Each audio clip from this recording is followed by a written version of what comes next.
Assalamu alaikum, bonjour mes chers élèves. Aujourd'hui, on va voir une nouvelle leçon de grammaire, le complément d'objet indirect, COI. Alors, regardez de quoi se compose cette phrase. Le malade téléphone à son médecin. Donc, le malade, c'est le sujet. Téléphone est un verbe. À son médecin, c'est le complément d'objet indirect. Alors, est-ce qu'on peut effacer à son médecin? Est-ce qu'on peut dire le malade téléphone? La réponse est non. Donc, si on efface le complément d'objet indirect, le sens de la phrase n'est pas le même. C'est-à-dire, la phrase n'a plus de sens. Alors, on peut dire que le complément d'objet indirect est essentiel pour comprendre le sens de la phrase. Le complément d'objet indirect est relié avec le verbe indirectement. Ça veut dire il y a une préposition entre le verbe et le complément d'objet indirect. Le verbe suivi d'un complément d'objet indirect, on l'appelle un verbe transitif indirect. Pour trouver un complément d'objet direct dans une phrase, on pose les questions suivantes. À qui ou de qui? À quoi ou de quoi? On utilise à qui ou de qui pour une personne et on utilise à quoi ou de quoi pour une chose. Prenons un exemple pour mieux comprendre. Brahim pense à son père. Pour trouver le complément d'objet indirect dans cette phrase, on pose la question. Brahim pense à qui? La réponse, à son père. À son père, c'est le complément d'objet indirect relié avec le verbe par la préposition à. La femme parle de son mari. Pour trouver le complément d'objet indirect, on pose la question. La femme parle de qui? La réponse, de son mari. Alors de son mari, c'est le COI relié avec le verbe par une préposition de. L'auteur parle de son enfance. La question, l'auteur parle de quoi? La réponse, de son enfance. Alors, de son enfance est le complément d'objet indirect relié au verbe avec la préposition de. Le dernier exemple. Céline pense à ses vacances. Donc la question, Céline pense à quoi? Pense à quoi? La réponse, à ses vacances. Alors, ses vacances, c'est le complément d'objet indirect relié au verbe avec la préposition à. Le complément d'objet indirect d'un verbe peut prendre plusieurs formes. Il peut être un groupe nominal, un nom propre, infinitif, un pronom personnel. Voilà le premier exemple. Le garçon parle de sa vie. La question, le garçon parle de quoi? Réponse, de sa vie. Alors, le complément d'objet indirect dans cette phrase est un groupe nominal, de sa vie. Ali téléphone à Khalid. La question, Ali téléphone à qui? La réponse, à Khalid. Donc, à Khalid, c'est le complément d'objet indirect. Il est ici un nom propre. La fille demande à manger. Donc, la question, la fille demande à quoi? Ou bien à qui? La fille demande à manger. Donc, à manger, c'est le complément d'objet indirect et il est infinitif, manger. Il propose à Michel une sortie. Il propose à Michel une sortie. Et lui propose une sortie. Lui est un personnel qui remplace Michel. Donc la question, il propose à qui? La réponse est à Michel. Donc c'est un pronom personnel.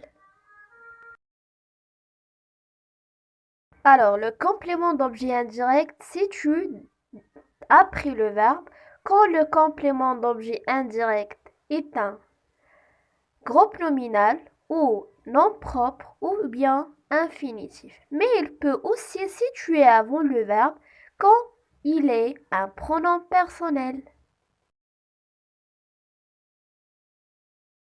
Alors, je vous propose quelques exercices pour bien comprendre la leçon d'aujourd'hui. Donc, on va faire deux exercices d'application. Première question, entoure la préposition et souligne le complément d'objet indirect, COI. Pour trouver le COI, je pose la question. Le malade a téléphoné à qui? La réponse est le médecin. Donc, le médecin, c'est le complément d'objet indirect et la préposition, c'est à. Cet élève travaille avec un ordinateur. La question, cet élève travaille avec quoi? La réponse, avec un ordinateur. Alors, avec un ordinateur, c'est le CO avec. Il va chez ses grands-parents. Nabil va chez ses grands-parents. Alors, Nabil va chez qui? Nabil va chez ses grands-parents. Alors, ses grands-parents, c'est le complément d'objet indirect introduit par la préposition chez.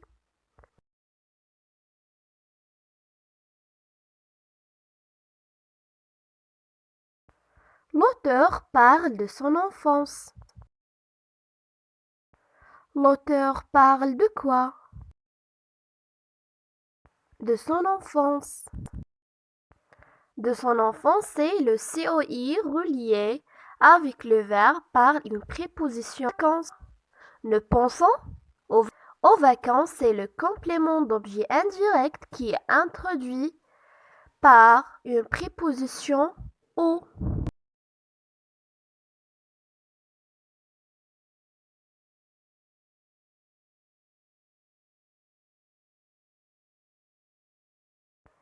Ils ont distribué des aides aux démunis. Alors, ils ont distribué quoi? Ils ont distribué des aides. À qui?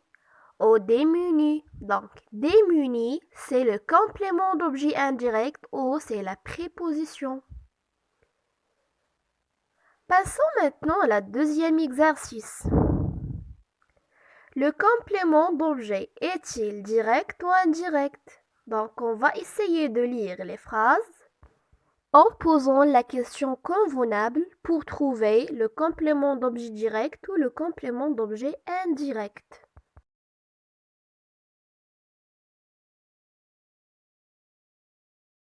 Vous collectez des aides. Alors, vous collectez quoi? Des aides. Des aides est introduit directement après le verbe, avec le verbe, donc c'est un complément d'objet direct. Je suis invité à la cérémonie. Je suis invité à quoi? À la cérémonie. Donc il y a une préposition. Alors, il s'agit d'un complément d'objet indirect. Effectivement, c'est COI. Tu descends de la voiture. Tu descends de quoi? De la voiture. Donc, on a ici une préposition. Donc, il s'agit d'un complément d'objet indirect. COI. Le marchand rend la monnaie au client. Donc, je pose la question. Le marchand rend quoi? Alors, le marchand rend la monnaie. Donc, la monnaie est un complément d'objet qui est directement après le verbe. Donc, on peut dire que c'est un complément d'objet direct. Mais attention, il y a un autre complément ici. Je pose la question. Le marchand rend la monnaie à qui? Donc, il rend la monnaie au client. Donc, au client est introduit avec une préposition. Donc, on a deux compléments ici, un complément d'objet direct et un complément d'objet. Le jardinier a planté des roses. Donc, le jardinier a planté quoi? Le jardinier a planté des roses. Alors, il est directement après le verbe. Donc, on dit que c'est un complément d'objet direct. J'écris une lettre à ma tante. J'écris quoi? J'écris une lettre. Alors, une lettre est un complément d'objet direct parce qu'il est directement après le verbe. Donc, c'est un complément d'objet direct, COD. Mais il y a un autre complément. J'écris une lettre à qui? J'écris une lettre à ma tante. Donc, à ma tante est un complément d'objet qui est introduit avec une préposition à, donc on peut dire que c'est un complément d'objet indirect. Alors quand vous voyez les deux verbes rend et écrit ont chacun deux compléments d'objet. L'un complément d'objet direct et l'autre complément d'objet indirect. Mes chers élèves, merci de votre attention. Au revoir, à la prochaine, Inch'Allah.